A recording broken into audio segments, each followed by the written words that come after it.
Greetings, everyone, and we are live. I'll give it a few seconds for StreamYard to let me know that you're here. Welcome back to PB with Jay. I'm the J in the PB with the J. Not Jam. I'm Jeremy. Here on the channel, we do all things from recipes, recipe reviews, and we do a lot of interviews like this with some really, really interesting people. And I'm just checking out some of the comments to see who's joined us so far. We have Candace from London, KY, which I'm going to say is Kentucky. I'm a Canadian, so I don't always get the 2-letter acronyms from all of the states you guys have. We have like 12 provinces and territories here. You guys got a lot.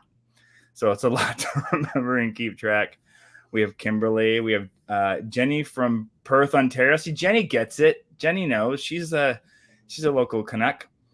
Vicky is here. We have Kentucky. I nailed it. See? The genius that I am. And we have 2 cats from Ohio and Jane from Ireland. See, I love it when we get representation in the middle of the day from the other side of the ocean. And Kimberly's from Alabama. And Julie from Wisconsin. Bridget from BC. Okay, we're going to be in Poland. Okay, we've got... I'm never going to say your name properly. I'm going to try, though. Katarzyna? I'm going to say Katarzyna after I phonetically sounded it out. Watching while cooking dinner. Hi, and your first time live. Well, thanks for joining us while you make dinner. Let us know what you're making, and then make sure there's some for us. Okay, so thank you for joining us for this very special live. If you're watching after the fact, thanks for joining us after the fact.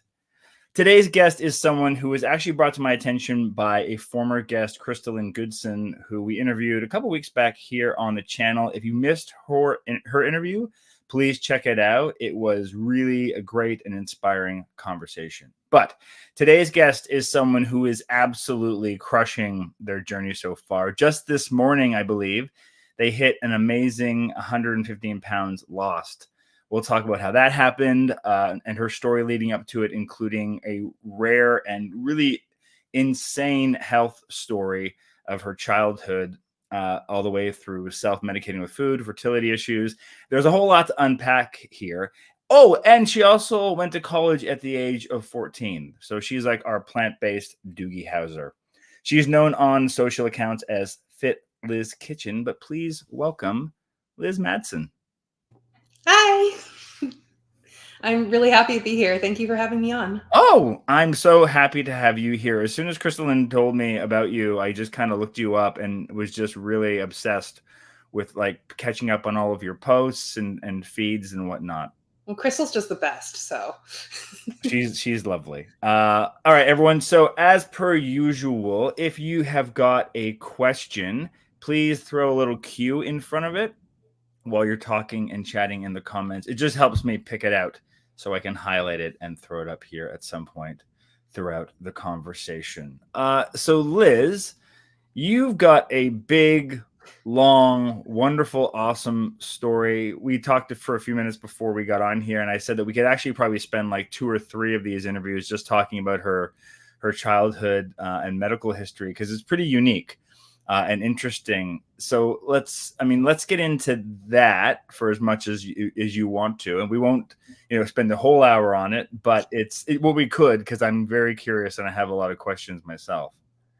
Cool. Yeah. And I don't even know. You can start it starts at birth, right? It really does. Apparently it started at conception, but I didn't know that because I didn't have that kind of consciousness.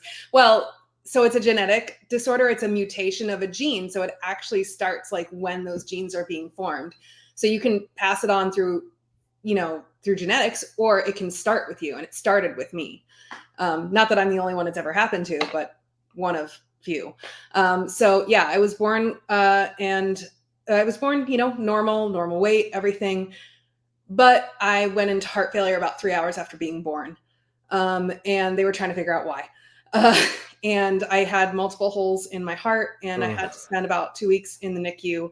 And, I would ironically, it was so easy for me to lose weight back then. I kept losing. When you were a baby? Yeah. Yes. I would gain a gram, and then I would lose 2 grams. And, So they wouldn't let me go home until I'd reached a certain weight. But later on, my parents had geneticists test me, and later on they would figure out that I have a rare genetic mutation called Holt-Oram syndrome, HOLT-ORAM. You can look it up if you want to. It's interesting.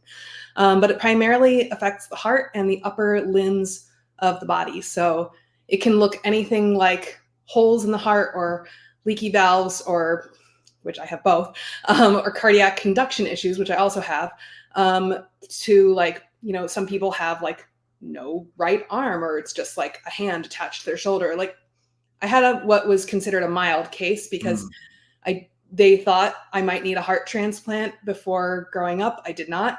I was followed carefully by pediatric cardiologists, ended up getting a pacemaker at age 20. But like, not typically the age that they give a pacemaker out, but somehow got me signed up for AARP emails. Amazing. But not that we'll get to this later on as part of your journey, but even as a child, like you were still able to be physically active. Like I think when I hear like holes in your heart, I think it's like, well, you probably couldn't play sports. You probably couldn't do anything overly active, but that's not necessarily the case for you. Yeah, ironically, all but one of the holes closed up, and I still had a couple of leaky valves, but they didn't put any restriction on my physical activity. They kind of just had a let's let her do it and see what happens. So I definitely couldn't run. And I don't know if that was because I just wasn't good at it, or if it was the heart. I don't know. If I was having cardiac conduction issues and struggling to get my heart rate up, then you definitely feel like you're hitting a wall, right? Like you can't get your heart rate up enough to do that. But it didn't stop me from, at first I did gymnastics and tap and ballet. And then I moved on to softball for a couple of years, basketball, swimming. I was really active as a kid, and like considered myself like the athlete of the family. Right. And so that's interesting, because I think like for me, I was an active kid, but I was also still overweight, so my, I joke that I was born overweight and stayed that way for the longest time. Although I had we won't get it. I don't want to go into my story, but I had a brief, very healthy period in high school being a jock, or a pseudo arty jock. Nice. But you went through, so, talk to me about that process, because you had weight gain you had to go on medication at some point, right?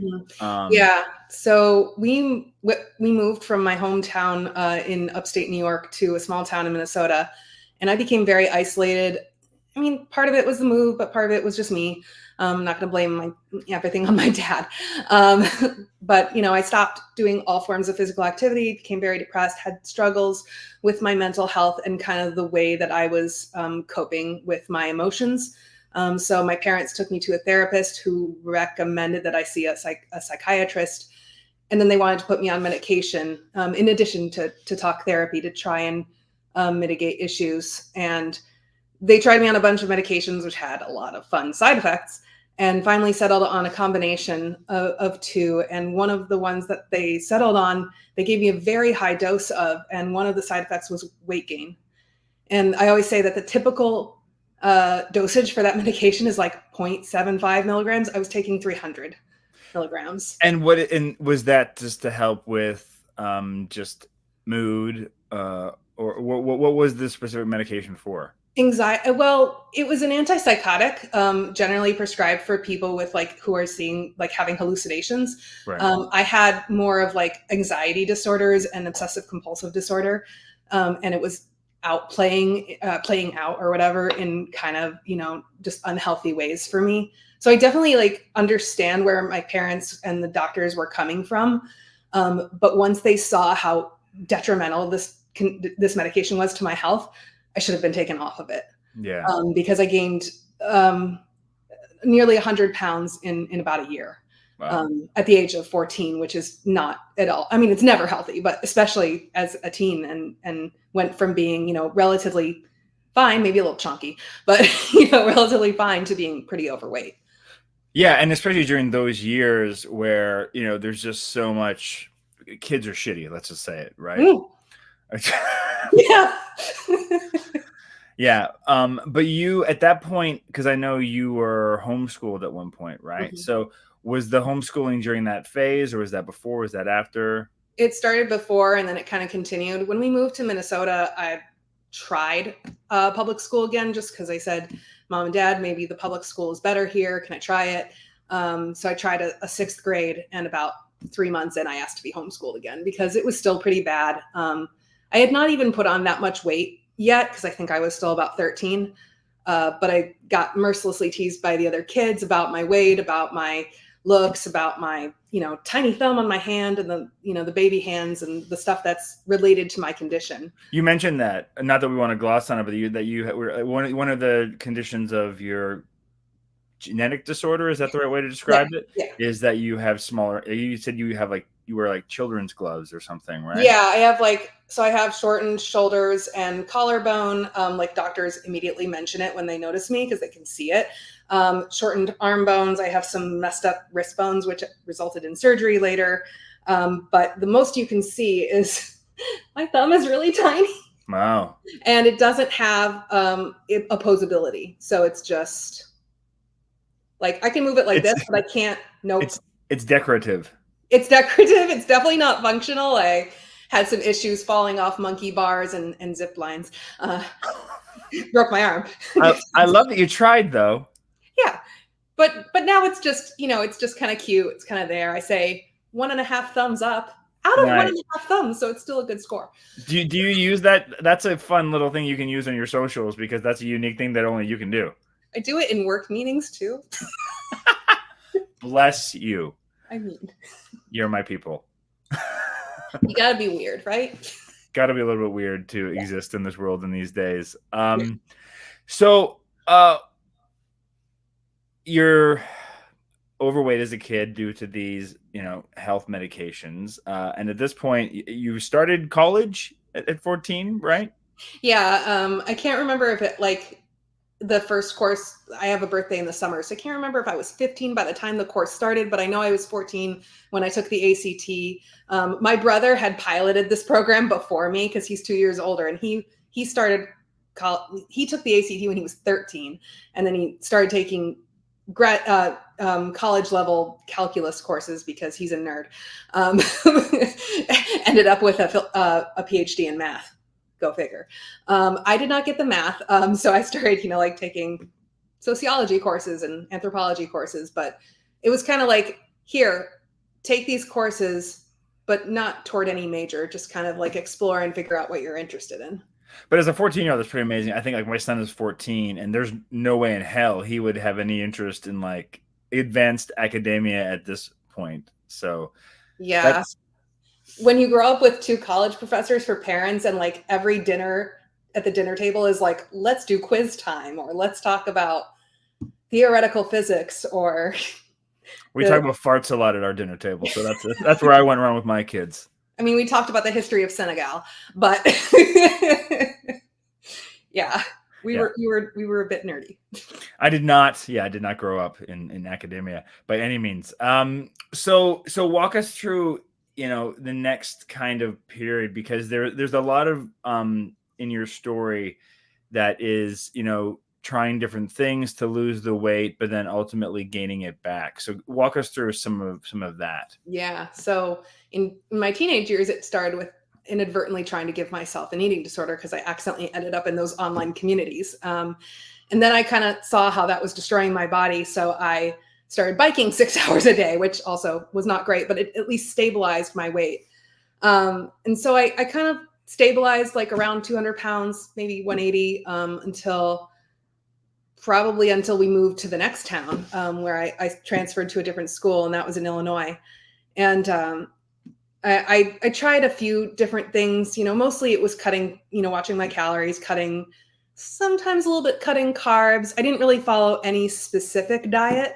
It was mostly just that I'm going to eat whatever fruit my mom gives me this week and a package of turkey bacon and light string cheese.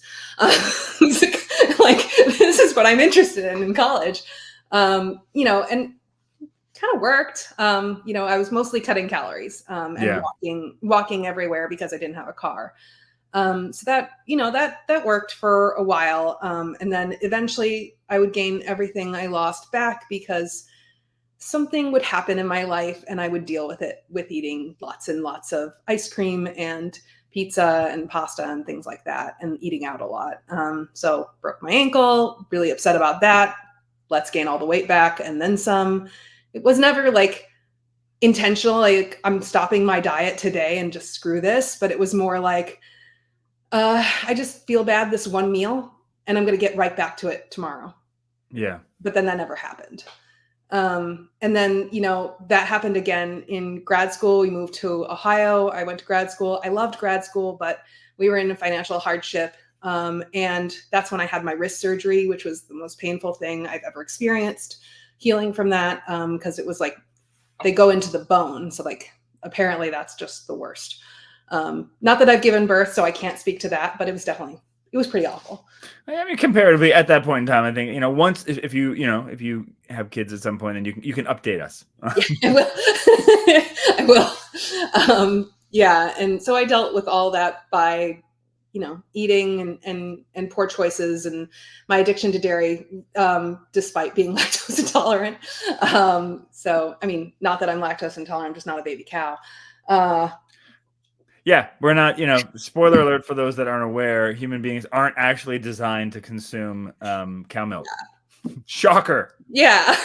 And we think drinking human milk is disgusting, despite the fact that we're biologically designed for it. Anyway, moving on. Yeah, moving on.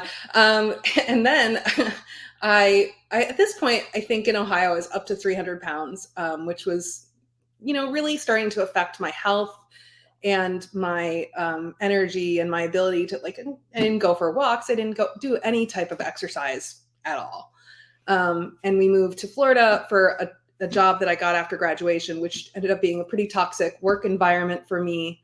And I dealt with it by eating.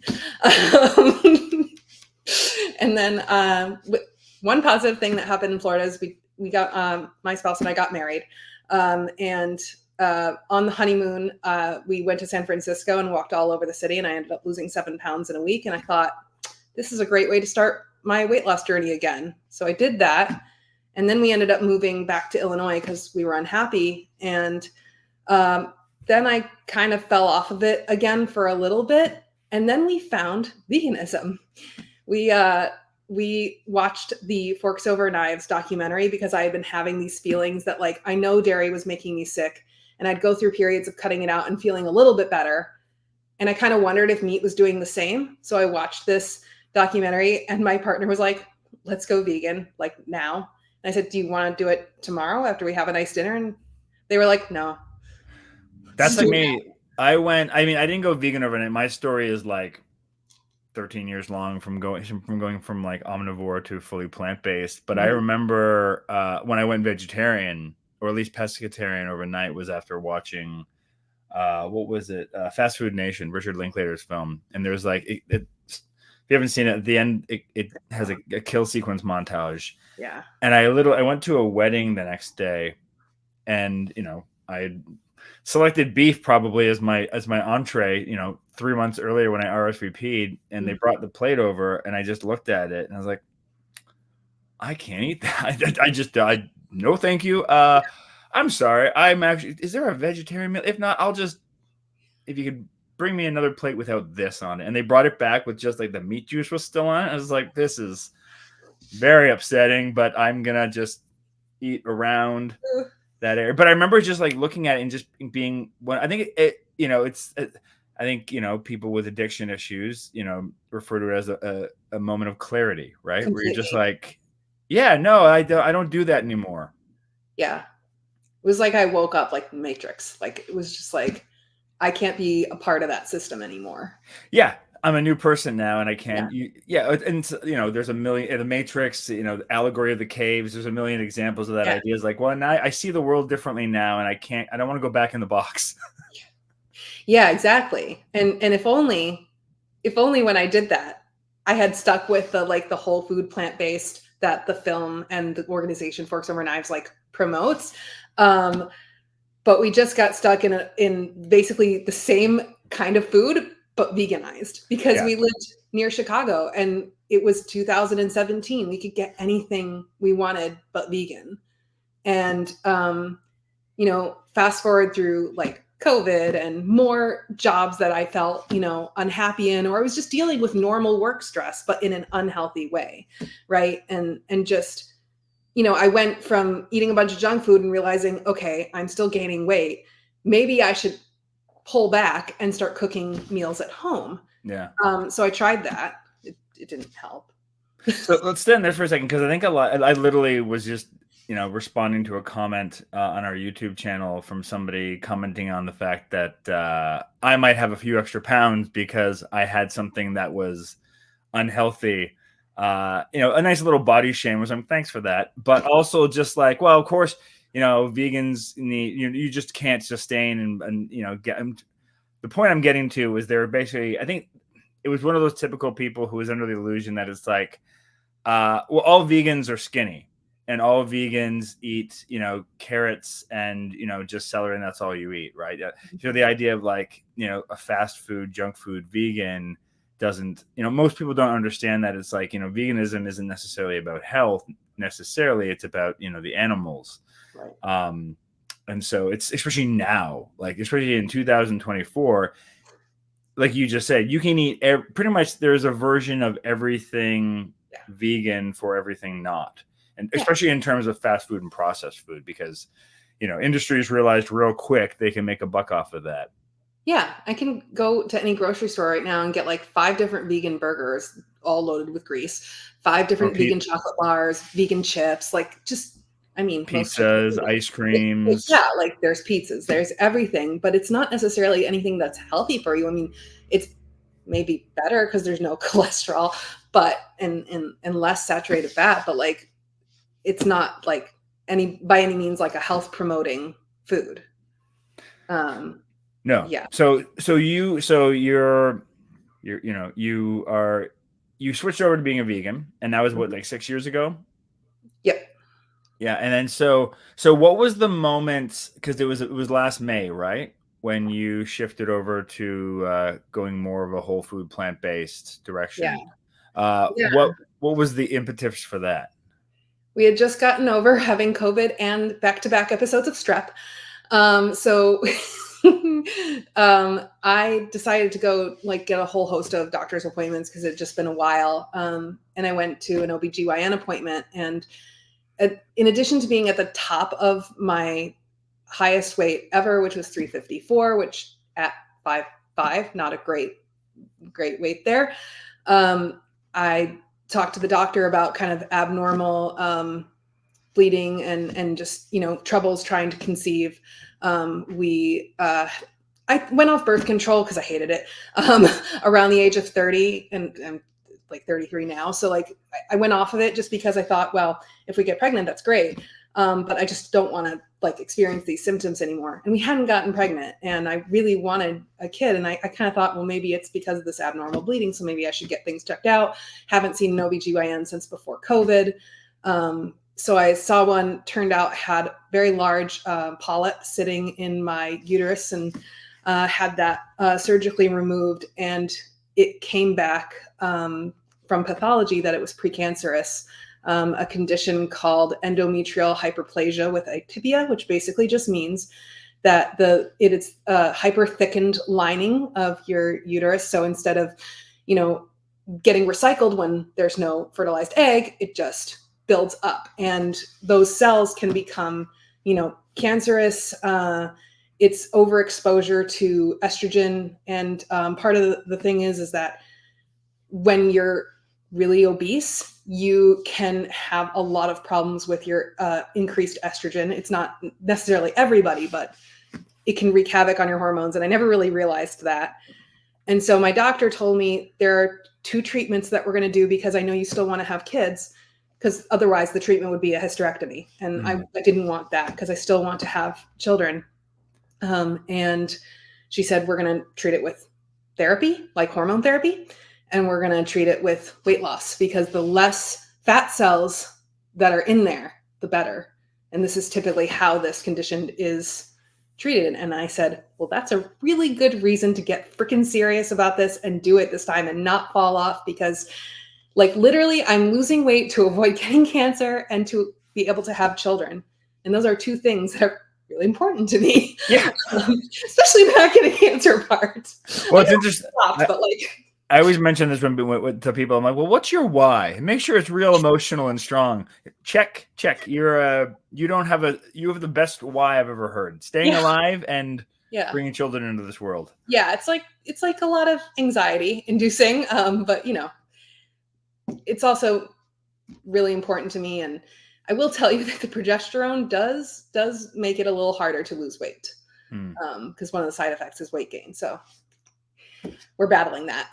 Well, and just in general, I think, unfortunately, genetically, I think women are predisposed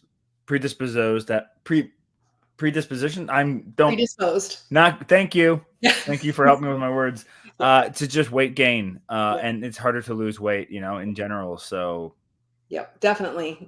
Your body's like, well, let's pack on the pounds because, we'll make sure that we can have babies and stuff. But there's a certain point that your body just doesn't understand that it's actually not optimal and actually harmful to keep gaining weight. And we live in a society where, for most of us, and not everyone, I understand that, but for most of us, food is available.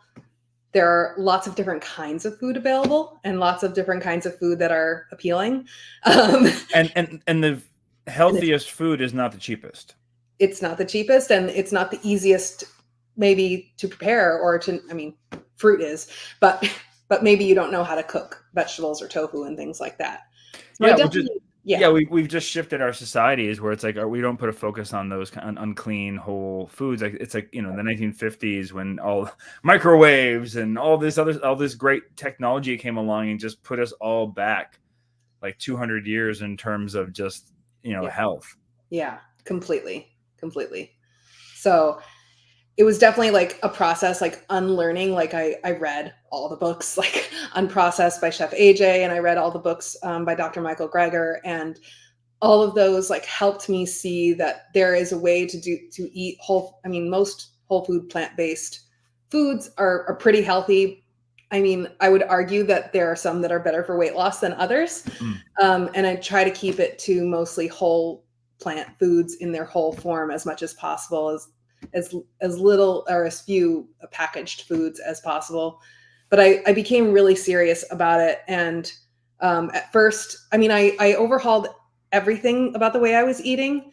But I started like trying to incorporate more vegetables just by smoothies and stuff like that at first. And that was kind of how I fixed my I never eat breakfast thing. Like I never ate breakfast, and then I would be starving and stuff my face all day. And I learned that eating something in the morning, if I didn't want to at first, a smoothie helped, but eating something in the morning kind of sets me up to not be starving all day and not make bad choices. Yeah. What was the reason for not wanting to eat in the morning? I just was never hungry. And I thought, well, I shouldn't eat when I'm not hungry, right? Yep. Yeah, you shouldn't, but maybe there's also a reason that maybe you should, maybe I should, and it did help me. And now I'm starving every morning. I try to stop eating by 6. That's probably why I'm hungry in the morning. But so do you intermittent fasting? Is that part of your? No, I'm not intermittent fasting, but I'm just like, there's something about like going to bed like 4 hours after you've eaten, like your last thing for optimal digestion. And that's kind of the reason why I do that. And then I don't put a time limit on when I eat in the morning. I just eat when I'm hungry. Yeah. Sometimes that's before the dog walk. Sometimes it's after, but it's not 16 hours or anything like that. I did that for a while, and boy, that was leading into an eating disorder for me. So I couldn't continue. No, I did a little bit of intermittent fasting as part of mine as well, which I liked because it just like killed all the late night snacking. That was definitely a part of my problem. Yeah. So now it's like after dinner and maybe like a little light dessert or something, teeth are brushed. And once my teeth are brushed, my brain goes, you can't have anything. Do you really want to brush your teeth again? I don't. That's it. And it's weird. Like I've been at some events and other things in the evenings where it's like, there's drinks going around and cocktail and plates. And even in the rare instances, the food I can eat, it's just like, we don't eat now. This isn't food time. My brain is just going, why are you offering me food? I don't understand it. Yeah, exactly. So it sounds like you do like more like probably at least a 12-hour intermittent fast. It's probably like 12 or 13 hours because stop eating by 6, and then I usually eat by 7 or 8. That's still one of the like, because there's so many different ways you can intermittent fast. Yeah. There's like those time sensitive ones, like some people do like full days at a time and whatnot, but still like 12 that's kind of where I'm at. I'm like between 12 and 14 hours, but that's just my life. I don't really think of it as intermittent fasting anymore because I had a time though where I was like on my clock, it was like, oh, now I can eat. Yeah, it was the same for me. And I would keep pushing it to 16, 18, 20 hours. I'd do a day and a half fast or something like that. And I was just doing it to like be competitive with myself and to say, well, this is going to work. So, but it was not sustainable, right? Yeah, it wasn't sustainable. It made me feel bad. I started having less energy and started feeling sick to my stomach all the time because I wasn't feeding it in proper intervals. And it turns out like a lot of intermittent fasting might not be optimal for hormone balance, which is something I struggle with. So interesting. Yeah. That's interesting. And now you wake up like after I start with a workout in the morning, and then I'm so excited for my breakfast. Yep. That's usually how it goes. Like we walk the dog, and when I say we walk the dog, I mean like an hour, because that's a workout. She's little, but she demands her walks, and we do like 2 hours a day because she would keep going. She never wants to turn around. That's one of my biggest tips for people that are like that don't like exercise in particular. I mean, I don't think you have that problem. No. We'll get into that too. We'll talk more about your fitness stuff. But I'm just like, get a dog and like find some podcasts you love. Yep. It's just so easy. You get lost in the podcast and the dog will demand you move. My dog, like at noon, because I work from home most of the time, for his noon walk, he just looks at me, and it's just, and the guilt and shame I feel if I don't get up. Oh my God. She's like a Jewish mom. She's like, oh, you have to go. And I can say that because I am Jewish. I do have a Jewish mom. So. But like she's just like, she comes up and she puts her paw on my arm and she's like, we're going now. Yeah. You're not doing that anymore. Stop working. Let's go. Mine doesn't even get in my face. He just looks at me from across the room. I can feel his like gaze burning into me. Just feel it. And I'm like, but it's raining. He's like, I don't care. Oh, mine doesn't like rain. Mine doesn't either. But the second he gets out there, he'll pee and poo faster than I've seen anything pee or poop if it's raining. But if it's not, he wants to go for a and then dart back inside. She hates it. Amazing. Yeah. So where are we at? So we're talking about your weight loss. You're 115 pounds. So what was so you started back like less than a year from where we are now, like 10 months ago, roughly ish. My math, 9 months. 9, 10. Yeah, math. May of last year. We're in February now for those watching after the fact. Yeah. That's like 10 pounds a month. Yeah. Or more, right? Which is that's the speed I lost my weight at too. Yeah. And I mean, like, it's more than I could hope for. I went into it thinking if I could lose about 4 to 8 pounds a month, which is 1 to 2 pounds a week, which is what my doctor said, like, that's totally fine with me. And every time, like, I go back to see her to get checked, she's like, God, you've lost so much more weight. This is great. Keep going. Yeah. Have you tried to lift up like 100-pound weight? Nope. I could not do it. Like, I can't even lift, like, I can't believe I was carrying all that around on me. And like, I know we're going to talk about fitness in a second, but like at the start of my journey, those dog walks looked like 15 minutes. They looked like 10 minutes. They looked like me gasping and saying, Paul, who's my partner, like, wait, I just need a break. Just 5 minutes, 10 minutes. Let me sit on this bench. And I hated being that person because I was so active as a kid and thought, well, this can't be because of my weight, but it is. Completely is. But isn't that amazing? That, I mean, let's talk about your fitness routine, because I remember that, like, I remember after I lost my first 50 pounds being in a gym and just going over I'm going to lift up a 15-pound weight. And I was like, oh my goodness. Like, and I just kind of lifted it up and tried walking around the gym with it. And I was like, how did I carried more than this. And then when I lost the 100 pounds, I think my kids were little at that point. And together they weighed about 100 pounds. And so I put one on my back and one on my front, and I walked up the stairs safely. Don't worry. People are going, how reckless of you. And I got to the top of the stairs. I was like, how was I? I was just kind of in shock that I was able to do that. And of course I was tired and exhausted. And I was like, that could not have been good for my legs. Yeah. Like all that was weighing on your frame. Like, no wonder I had back pain. No wonder I had knee and hip pain. Like I was carrying around 115, and I'm still carrying around a lot of extra weight, you know, because Yeah. I'm still on my journey. But like, yeah, as I started to lose weight and as I started to walk more every day, we could go further. We put like, you know, there's a trail that's kind of close to our house. So we say, okay, this segment of the trail, we're going to walk it and see how much faster we get. And then we're going to walk the second segment of the trail and see how much faster we get. But I mean, for the first 6 months, it was just walking and seeing. Which is a fantastic way to start. It is. And it was great. And once I started really enjoying it and thinking, what else can I do?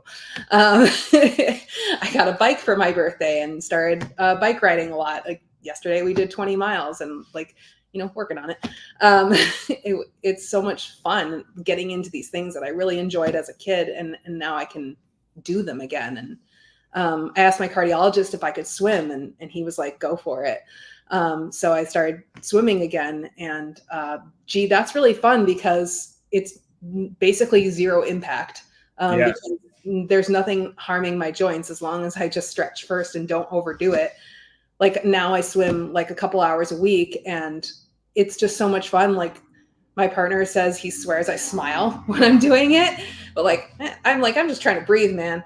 But I'm just having a great time and I don't even notice that the hour is up and I'm like, I'm hungry. But that's the trick to like, is just that find activity that you enjoy doing. Absolutely. That doesn't feel like working out, you know? I do traditional workouts in the morning, but that's just so I get them over with. Mm-hmm. And I try to find other excuses throughout the day, like, you know, sports with my kids in some way, or worst cases, going for walks. But that's the real trick, is just like find ways to be active that don't feel like punishments. Right. Yeah. I mean, like find something that you wouldn't mind doing for as long as your body feels comfortable doing it. I don't want to give a specific time, like an hour or whatever, but like as long as your physical fitness is there or you're pushing yourself maybe a little, but not to the point of pain, like if you're enjoying it, just keep going. Yeah. I mean, and there is an adrenaline high that comes with it, right? Like we got into like just the rest of the world, pickleball, right? Because there's a tennis court like repainted and they have like pickleball courts now where we live too. And, you know, we've been doing that in the summer too. Even like Wooly, my wife, who is not athletic at all, but man, does she try, you know, she enjoys it. So that's great. So those things, so what was, I guess, just walking me through what like those first couple months felt like, of just like, because that was my thing too. I was just like, well, I'm going to try now. I'm going to give myself 6 months. And if I don't see any change, because I tried a million things to lose weight, then I'll just accept the fact that I'm going to be big for the rest of my life. Like you must have just like, did you go through like a weird imposter syndrome with it? Like, I know that you mentioned like potential like body dysmorphia, like that idea of like looking in the mirror and being like, well, I don't feel any different than I did 100 pounds ago. I don't. I look in the mirror. I'm looking in the screen now. I don't feel like I look any different. I don't feel like I've lost any weight. But then I put the pictures side by side. I try on some of my, you know, old clothes, like my jeans, like size 28 or like, and now I'm a 14 and I'm like, okay, that's baggy. I lost a lot. Or I put on this shirt that's like you could fit another of me in the shirt with me. And it's like, oh, I did lose weight.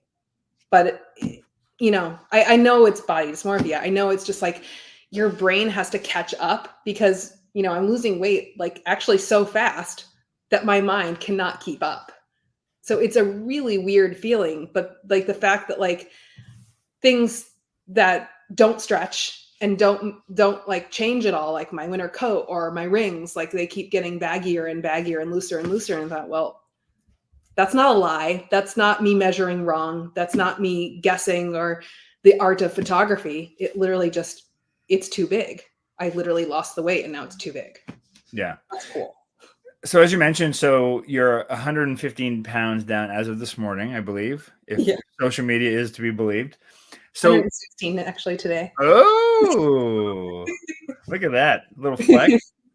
Yeah. So I know I think a lot of people, we start, you know, we look at name your poison, BMI calculators, you know, whatever it is, whatever, you know, the millions of other ways that we decide we're healthy or not. Yep. I know for me, I'm like, I had a specific number in mind based on calculations I did based on, Google searches. And so a lot of people, I think we start off this with like a goal weight, right? Like once I hit this weight, then I'm done. I'm done, which, spoiler alert, you're never done. No. But what, like, is there some form without, like, maybe it is a number, and, not to put any shame on that, but is there like a point you're trying to get to, whether it's like by discovery or by design? It's kind of by discovery mostly. Like, I kind of have like a range in mind based on what I've Googled is healthy for my height, what my doctor thinks. Like, my doctor said like anywhere from 130 to 150. And I kind of said, okay. Like, I have no idea what I look like at that weight, because last time I was that weight, I was a child. I have no idea what my body looks like underneath all this. I don't want to be like a pencil, not shaming anyone's body type. Like, I like I want to be curvy, or, I'm cool with having a big butt or whatever. But it's mostly about like, what am I going to look, whatever I'm going to be when I'm healthy. And I know that's a huge range, and I kind of feel like maybe my body will tell me. I love that. That was going to be if I gave you one piece of advice on this call, it was going to be that. It was like, I think it was Andrea Sarita, who we had on the on this, I almost said the podcast, on the show, like almost a year ago. She phrased it in a way that I've stolen and used now, is like, find your best weight, right? Which is the idea of like the weight that you can sustain living the way you want to live, through like eating balanced and, mostly healthy, and the activity you like. And your body will just find that. And then, as you track your weight loss, which I'm sure you do in some form, you'll just notice, oh, it's kind of hanging out here, and it's the weight that you can maintain without really doing anything that you don't enjoy. Right. As long as you're, doing healthy things, obviously. Right. And so it'll be fun. It'll be interesting for you to find that too. Right. Because I know me personally, I went too far. Like, I just kept on going and doing stupid things to just like lose as much weight as possible, to the point where I probably lost like 40 or 50 pounds more than I should have, to the point where I was like gaunt, and I had to gain it back, which that was fun to emotionally and mentally go through, gaining weight back as someone who had just lost half their body weight. That would be terrifying to me. Which is why now I tell people, I'm like, don't assume a number based on anything. Just do good things, and your body will tell you how much you should weigh. Exactly. I just don't want like the confines of my body to keep holding me back from things that I really want to do. Yeah. Yeah.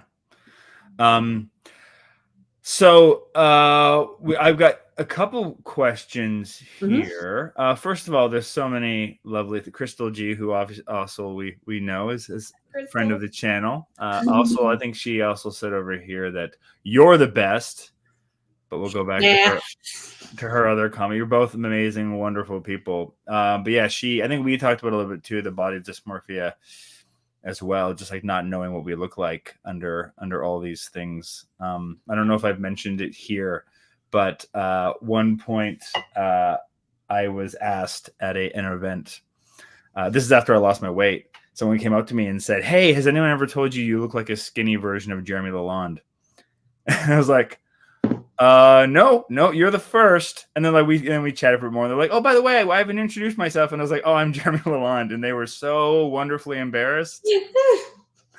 Anyway, but that's just it. It's like, not only do we not know what we look like, so it's like, I'm sure you've had that experience where you've run into people who haven't seen you in a while. Actually, I haven't. Okay. Sorry. But right before I started losing all this weight, we moved to the country. So I don't really see any people I used to see, which is kind of great. I really only have like one or two close friends. But it's funny. I haven't actually posted about this like on my personal Facebook at all. Like, I haven't even mentioned that I'm losing weight, mostly because I was so afraid that I'd stop and gain it back again. Right. But you've started, like, we'll talk about all of your socials and stuff. If you want to follow Liz, by the way, do so down below. The description is down there. I want to say thanks to Vicky for a little super sticker, sending some love to the channel. But yeah, one of the reasons why I started posting this stuff online and starting the channel and stuff was because a lot of the information people were asking me for, and I just wanted to put it somewhere. But there was an accountability that came with it too, that I kind of like enjoyed that little challenge I made for myself of going, well, if people are paying attention, I kind of got to do it, right? Yeah, that's totally why I started that Instagram. Like, it was so much fun just kind of posting what I was eating daily, because then I could kind of look back and say, oh, well, I lost a lot of weight that week. What did I eat? Let me go and repeat that if I was having a plateau or something like that. But then I started connecting with all these people who are eating this way, and all these nice people who are like me, and they want to use the power of plants to heal themselves and to lose weight and just to be happier. So on that note, Vicky also asked, and I know you post about this on your Instagram, so you can check out the answers to this there as well. But what are, like, walk us through a typical day. Yesterday, what did you eat yesterday? I'm going to go with last week because I'm currently feeling under the weather, so I haven't been eating my normal thing. I'm going to go with the day last week. I eat the same breakfast every single day, not on purpose. It's just that it's been my hyperfixation since October. I grew up not liking breakfast food at all, so this is kind of weird. I started making my own soy yogurt in the Instant Pot last fall, really just because I didn't like buying it. It had all these fillers and crap. So I started making it. And then I wanted to work in a way to put in a bunch of they're not supplements, they're real foods, like flaxseed and stuff like that, but things that I really wanted to work into my diet every single day. Just want to make sure I don't even have to think about it. I just eat this thing and it's got all the stuff. Like there's very specific foods I want to eat because I'm, really afraid of, getting cancer because my endometrial stuff. So I eat like flax every day. I eat soy every day, unprocessed, and I eat berries every day and stuff like that. So I thought, what kind of breakfast can I design with this yogurt that allows me to get all that stuff in one thing? So I put a lot of stuff in it, but it's like yogurt, flax, frozen berries, wheat germ, spices, warming spices, stuff like that. And I eat that every single day. And it's just so darn delicious that I can't stop. I just really love it and I crave it. And every morning I'm like, I got to walk the dog right now, but I cannot wait to have that yogurt when I get back. I don't care that it's freaking -37 wind chill out. I want that. No, I'm not walking the dog in that weather, but I don't care how cold it is. I want that yogurt in my face. So that's what I have for breakfast every morning. That, and I make myself like an iced matcha latte with just matcha green tea powder, because I'm still addicted to caffeine, but this is a healthier version, and green tea can be good for hormonal stuff, and soy milk, and that's it. Right. That's basically it. So then for lunch, I typically do some sort of easy, because it's in the middle of the day. I do a pound of frozen vegetables in some form. So I usually microwave them, and I'll tell you why.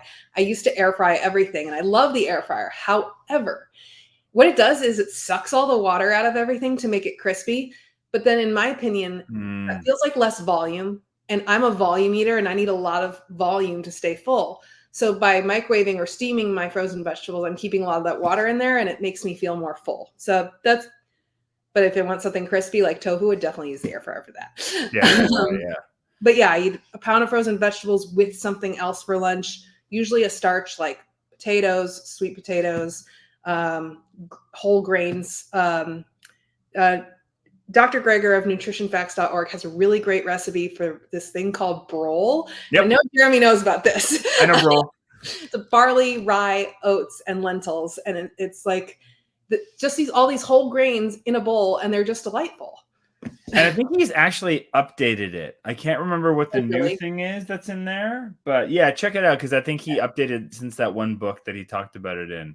I'll definitely have to check that out. Yeah, I'd make a giant pot of it and then just freeze it in like 1 cup increments. Yeah. And then just set it out like the night before to kind of thaw a little bit. It's perfect. But I always use mine as like an oatmeal replacement in the morning.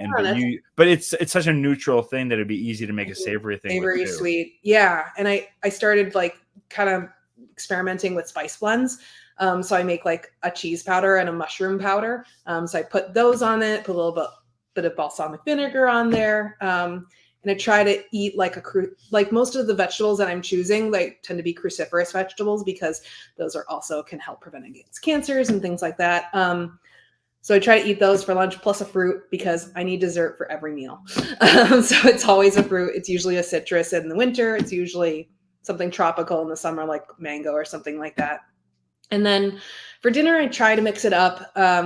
In the summer, it's a lot of salads. And when I say salad, I mean like a real big butt salad. Try not to swear. Like a big salad and usually kale because it sounds wacky to some people, but I really like kale. I learned to massage it and I learned to chop it up really fine so that my jaw doesn't get sore chewing it. And these salads are big. Like, man, they take like 45 minutes to eat, but I'm really full. And there's all kinds of starches and beans and lentils and things in there that are really good for you. Seeds and all the kind of. Yep. And I make a dressing either out of hummus or silken tofu, like ranch or something like that. Yeah. For those that want to that are like, oh, kale is so tough and gross. And why would you, like you said, the massaging. So for the massaging, and I'll let you, so you do like a couple of different things that you could use to just massage kale with. You can just use your fingers. Yeah. But if you use a little bit of lemon juice, fresh lemon, any citrus would work. Or alfalfa, like the chickpea juice, or like really ripe avocado. Just your hands are gonna get sticky, but put the love into the food. Just really, it'll help massage it, and especially if you use something like the avocado or the alfalfa, it'll actually like hydrate it a little bit in a weird way. And it breaks down some of the cellular walls that make kale so hard to chew. And it's great because actually a lot of that chewing and a lot of that stuff also helps make the nutrients more bioavailable for you. Yeah. So just nerding out a little bit about that's nerds. You could also use just a little bit of the dressing that you made. Yeah, 100%. And then massage that and then save the rest of the dressing to toss with the rest of the salad. Yeah. And if you have your kids, make your kids do it. Make your kids massage the kale. Great thing. I make my spouse do it. Nice. They've got these big hands. It works to massage the kale while I chop other things. And the dog begs for cucumber. But when I don't have salads every night. Probably have them a couple times a week. Less in the winter.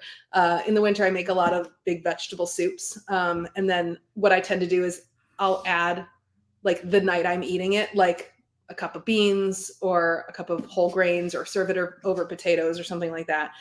That way it doesn't like suck up all the broth in the fridge. Yeah. And just so I can vary things up so I don't have to eat the same thing every day, except for apparently breakfast, which I can't get enough of. I've had them just with soup. I did this today at lunch. Literally, I made a big soup last night that I call my what was in the fridge soup. But it's like, it's got everything in it. It's got beans in it. It's got potatoes in it already.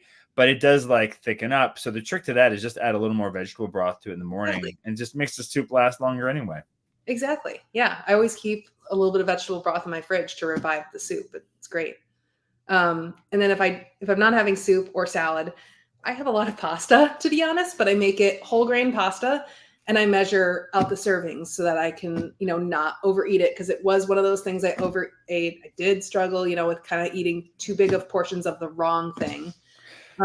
That was the biggest thing for me with pasta, was just like getting a reasonable amount, because it's like, that's the main thing. You eat so just adding a lot of vegetables to our pasta now. Yep. Like, I am under the weather right now, but like last night I just had a pound of cauliflower mixed with 2 servings. And when I say servings, I mean literally like the servings that are on the package. Like I think it's like 100 grams. So the only time you will catch me weighing food is when I'm measuring pasta or I'm baking. But those are the only times. But I will weigh those out. So it's like 2 servings of this whole grain pasta, a huge amount of cauliflower, mix it all together, make a cheesy sauce. And that's mac and cheese for me. Brilliant. Yeah. I think for me, it's like the only things I measure, and now I can eyeball it because I'm so used to what they look like. But I think that's the kind of thing when you're starting off on a journey or you're in the middle of it and still getting used to quote unquote regular portions, like things like your starches, your fats, like those are the kind of things you kind of have to calibrate a little bit until you're used to what that looks like. Yeah. And then the other things you just eat until you're full, like vegetables and fruit, non-starchy vegetables and fruit, just, you can't overeat them really. Yeah, I would agree that you can't overeat those. I have this thing where like I've seen a lot of people get on and talk in the whole food plant-based world, talk about how you can have unlimited of any of the foods like on the left of the calorie density chart or whatever, right? Left. Sorry, the lower part portion. Yeah. And like you can just eat unlimited plant foods. And for certain people, sure. Yeah, I don't know if that's entirely true. People like me, no, I still measure starches and beans and stuff like that. And I have to limit myself or else I literally just don't lose weight. So like if you're trying to lose weight and you're having trouble, make sure that your higher calorie items are in check, and then focus on crowding out your diet more with low calorie vegetables and fruits and things like that. That's just it. Like don't go hungry, but just fill up on the things that have a lower calorie density. That's why I talked about like the microwave versus the air fryer, because if there's more hydration in my food, I'm going to feel full. I love that you figured that out for yourself. That's so smart. Yeah. What was your biggest challenge in starting over or switching over to like, even from like, let's say even, I think you mentioned you told me off, salt was one of the big things, right? But I'm a work in progress with salt. I stopped using, I mean, you know, there's a lot of things that impact like the condition that the endometrial condition that I have, like, but blood pressure is one of them. And I've never had like super high blood pressure or anything like that, but it's slightly above the optimal range, which is optimal is like anything below 119 for the systolic, the higher number, like something like that. I'm like 121.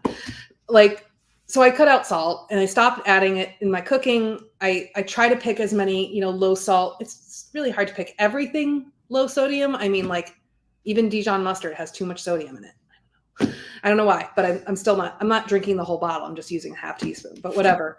But I stopped, you know, so I'm trying to keep those in check. I still use a little bit of miso paste to flavor things. But, you know, I stopped adding salt, and my two seasoning blends that I rely on don't have any salt in them. I use a little bit of dulse flakes to make them a little bit salty. And, you know, I eat nori to get my iodine. Yeah, salt has been the hardest. Sugar was easy. I relied a little bit too much on things like maple syrup at first, and I kind of realized that I was using like a lot of maple syrup, and God, I could drink that stuff. But like, you know, I was just using a little bit too much. So I started using things that were less tempting for me. Like I use date powder a lot now, which is just dried and powdered medjool dates. And it's not super sweet, but it works for things like baking. It works for things like that I want to sweeten a little bit, like pudding and stuff like that. And it gets me my sweet fix if I need it. But, you know, cutting out sugar really made a difference in what kind of things I was craving. So I assume that it will do the same with salt, and maybe I can stop craving, you know, vegan pizza or something. Yeah, I like that. I think we're all like nonstop work in progresses, right? Yeah, for sure. So what would you, if you know, looking back at where you are now, what would you say is the biggest mistake you made, and what did you learn from it? To put you on the spot. This is the hot seat question. I think the biggest mistake I made was avoiding the truth for so long, avoiding doctors, avoiding tests, being really scared. I mean, like, come on. It's not normal to bleed constantly, to not have a cycle every month. And I knew that, but I didn't do anything about it. And maybe if I had done something about it sooner, maybe if I'd seen a doctor sooner, they would have caught it before it turned into endometrial hyperplasia. They would have, you know, caught it before the polyp was bigger than my fingernail or something, because it was a lot bigger when they removed it. No idea how big, but, you know, it was big. And you know, just being more present and aware of my body and what's going on, and like, hey, maybe it's not a good thing that I'm stopping 15 minutes into the walk and I need a break. We're not walking that fast. Like, maybe it's not good. Like, I don't have any disability or condition that's causing me to be tired. I'm just overweight and out of shape, and I need, you know, that's a sign to me that things aren't good and we need to change them. And it had to take like this diagnosis for me to get freaking serious about myself and about my health. So I wish that I had gotten a little bit more serious a little sooner. I wish that I hadn't let my anxiety and stress and stuff manifest itself in the form of, you know, hindsight is 2020, but like emotional eating, it doesn't help me. And even though it makes me feel better in the moment, as soon as I'm done chewing, I'm right back to feeling like crap. Oh, as you're chewing, you feel like crap. Like, this isn't gonna do it. This is right now, as it's going over my tongue. Yep. And then as I'm swallowing it, I feel like shit. And you're still doing it, and you still keep. Well, it's right in front of me. I might as well eat the whole thing. Well, that's I grew up, and again, I love my parents, but it's like I grew up in a household where it's like you eat everything that's on your plate. You can't leave the table unless the plate's empty. And it was like that's a mentality that still I have. So now I counteract that with just putting less food on my plate. Yep. So that it's not a problem if I finish it, right? But that's shit that sticks with people their entire lives when they're drilled into it. When you're a little kid and it's 2 hours after dinner and you haven't left the dinner table because your parents insisted you can't leave until you eat it all. Yep. And that wasn't often, but that was that one time that happened. It scarred into my it into your brain for good. Drilled in my brain. Yep. Yeah. So we have what's the question we have? Oh, Kimberly is asking. Oh, well, how is maple syrup better than honey? I mean, are you talking about flavor or are you talking about health aspects?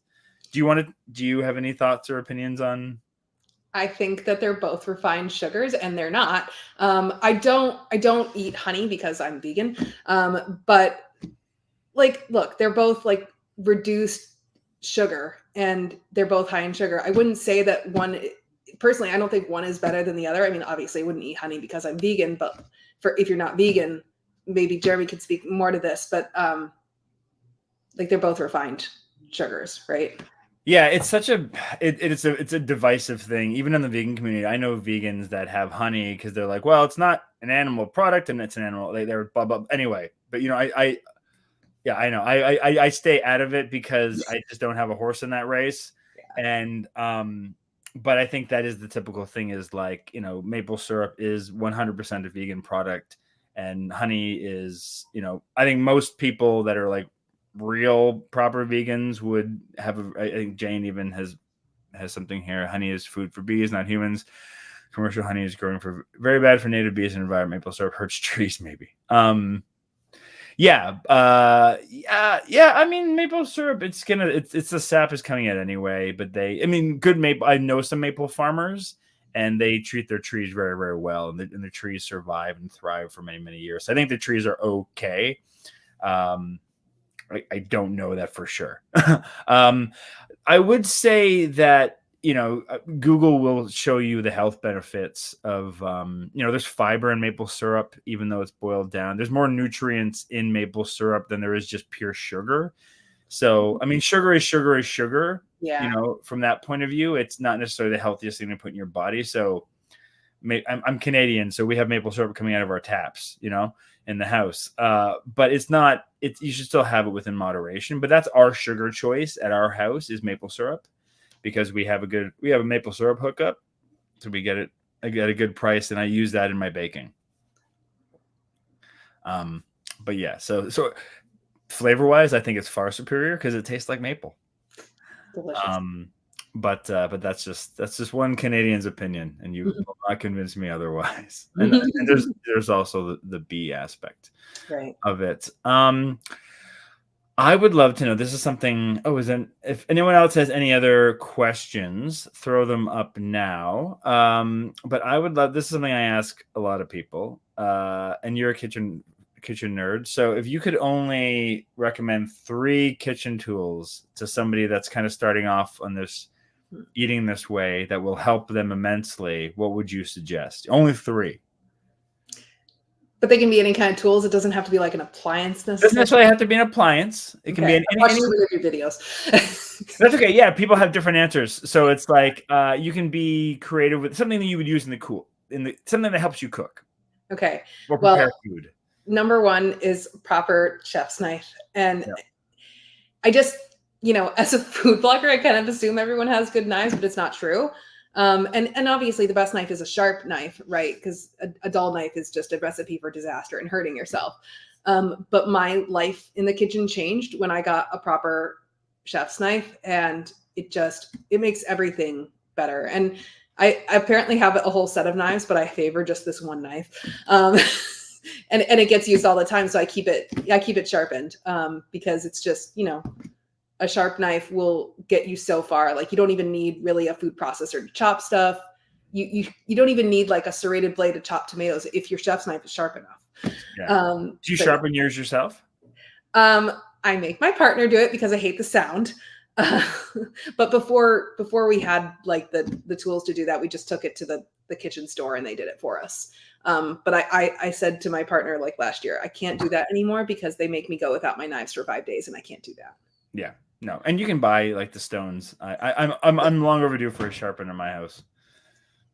Yeah. Like I have to leave the room when they do it, but yeah, it's like nails on a chalkboard, right? Yeah.